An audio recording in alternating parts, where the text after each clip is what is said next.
Praise the lord. యోబు గురించి చిన్న మెసేజ్ చెప్పుకుందాం. యోబు గ్రంథము 1వ అధ్యాయము 1వ వచనం. ఊజు దేశమందు యోబు అను ఒక భక్తిపరుడుండెను. అతడు యథార్థవంతుడై న్యాయవంతుడై దేవుని యందు భయభక్తులు కలిగి చెడుతరమును విసర్జించిన వాడు. అతనికి 7 కుమారులు 3 కుమార్తెలు కలిగి అతనికి 7,000 గొర్రెలను 3,000 ఒంటెలను 500 జత వెడ్లను 500 ఆడగాడిదలను కలిగి బహుమంది అతనికి ఆస్తిగా ఉండెను గనుక తూర్పు దిక్కున జనులందరిలో అతడే గొప్పవాడుగా ఉండెను. హల్లెలూయా. యోబు చాలా భక్తిపరుడు. హల్లెలూయా.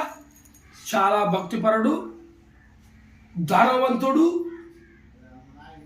న్యాయవంతుడు, యథార్థవంతుడు. అలాంటి యోబుకి కష్టము వచ్చింది. హల్లెలూయా. ఎందుకు కష్టం వచ్చిందంటే దేవుడు యందు దేవదూత యూసుఫర్ అంటే సాతానుడు వెళ్ళినప్పుడు దేవుడు అడిగాడు, ఇగో భూలోకంలో యోబు చాలా భక్తిపరుడుగా ఉన్నాడంటే ఏం భక్తిపరుడు, నీకు అతనికి బహు ఆస్తి కలిగించినందుకు నిన్నే స్తుతిస్తున్నాడు, నిన్నే ప్రార్థిస్తున్నాడు, లేకపోతే నేను మొహం కూడా చూడని తిరస్కరించాడు. ఎవరు? సాతానుడు. అందుకు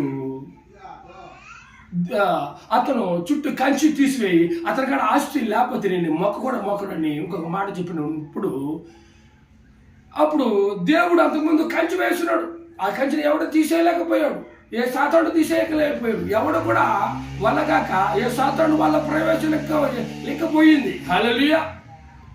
దేవుడు ఆ కంచి తీసేసినప్పుడు సాతానుడు వెళ్ళి అన్నిటినీ నాశనం చేస్తాడు. హల్లెలూయా. అన్నిటినీ అంటే వాళ్ళ పిల్లకాయలని, వాళ్ళు కూడా వాళ్ళ అన్నదమ్ముడు ఇంటికాడ ఉన్నప్పుడు తుఫాన్ రేగి వాళ్ళు కూడా ఇక్కడ ఇల్లు పడిపోయి తర్వాత ఆస్తి 1000 కొలది వెద్దులు ఒంటెలు గాడిదలు అన్నీ కూడా పోయినాయి. ఇంకా అతనికి ఏ దిక్కు తోచక అతను సౌర్యం రాసి ఉంటాడు వెంట్రుకలు, ఇంకా అతను గుండె కట్టించుకొని ఇంకా బూడిద రాసుకొని ఇంకా ఆ గోని పట్ట కొట్టుకొని దేవుణ్ణి ప్రార్థిస్తూ ఉన్నాడు. హల్లెలూయా. దేవుని ప్రార్థిస్తూ ఉన్నప్పుడు మన స్నేహితులు వెళ్ళి ఇంకేం దేవుడు అని నాశనం అయిపోతుంది, నువ్వు ఇంకా దేవుడు మొక్కుతున్నావు అన్న. ఇంకా వాళ్ళు భార్య వెళ్ళి ఇంకేం దేవుడు, ఆ దేవుడు దూషించిన గుడి చనిపోయింది. ఎందుకని అన్నీ అయిపోయినాయి, ఇంకేమీ లేదు అనుకునేది. దేవుడు అన్ని లేడిపోయిన వాటిలో శ్రమరుద్రిగా ఇవ్వగలడు. అది యోబుకి తెలుసు. అప్పుడు యోబు ఒక మాట అన్నాడు. ఏమన్నాడంటే, యెహోవా ఇచ్చాను, యెహోవా తీసుకున్నాడు. నేను తల్లి గర్భం నుండి దిగంబరగా వస్తుంది, దిగంబరగా వెళ్ళిపోతాను అన్నాడు. హల్లెలూయా. అంతే. ఈ లోకంలో నువ్వు వచ్చినప్పుడు ఏది ఆస్తిపాస్తులు తేవు, దిగంబరగా ఇక్కడ జన్మిస్తావు. ఇక్కడ కలిగినదంటే అది దేవుని కృప, మహాకృప వల్ల కలిగినది. అది న్యాయంగా యథార్థంగా నువ్వు దాన్ని సద్వినియోగం చేసుకున్నప్పుడు దేవుడు ఇంకా ఆశీర్వదిస్తాడు. ఎందుకని యోబుకి కష్టం వచ్చింది? దేవుడు పరీక్ష పెట్టాడు. హల్లెలూయా.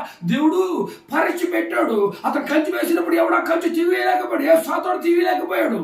కానీ ఆ పరీక్ష సాతాను కూడా నెగ్గాలని, యోబు భక్తిపరుడని, అతను నీతిమంతుడని, యథార్థవంతుడని తెలియాలని యోబుకి పరీక్ష పెట్టాడు. ఆ పరీక్షలో యోబు నెగ్గాడు, సాతానుడు ఓడిపోయాడు. దేవుడు మరలా అతనికి కలిగిన పోయినది అంతా కూడా 2 అతను మరలా తిరిగి ఇచ్చాడు. 1000 కొలది గొర్రెలను, వెద్దులను, గాడిదలను, ఒంటెలను, అతనికి పిల్లకాయలను అన్నిటి సమృద్ధిగా ఇచ్చాడు. హల్లెలూయా. నీకు బాధ వస్తుందేమో, కష్టం వస్తుందేమో, దాని వెనక మేలు ఉంటుంది. ఆ మేలు నువ్వు పోగొట్టుకుంటే దేవుని వదిలేసుకుని నరకంలోకి వెళ్ళిపోతావు. ఆ మేలు పొందుకోవాలంటే నువ్వు దేవుని గట్టిగా ప్రార్థించాలా. దేవా కష్టం వస్తుంది, నీకే మహిమ కలుగును గాక. దేవా ఇబ్బంది వస్తుంది, నీకే మహిమ కలుగును గాక. దేవా ఇక నా ఒళ్ళు ఇంకా నేను లోకంలో బ్రతకలేనంత శ్రమ వస్తుందంటే దానికన్నా 200 ఇంకా ఆశీర్వాదం ఉంది. దేవునికే మహిమ కలుగును గాక అన్నప్పుడు దేవుని యోబుని ఆశీర్వదించేలాగా నిన్ను కూడా ఆశీర్వదిస్తాడు. హల్లెలూయా.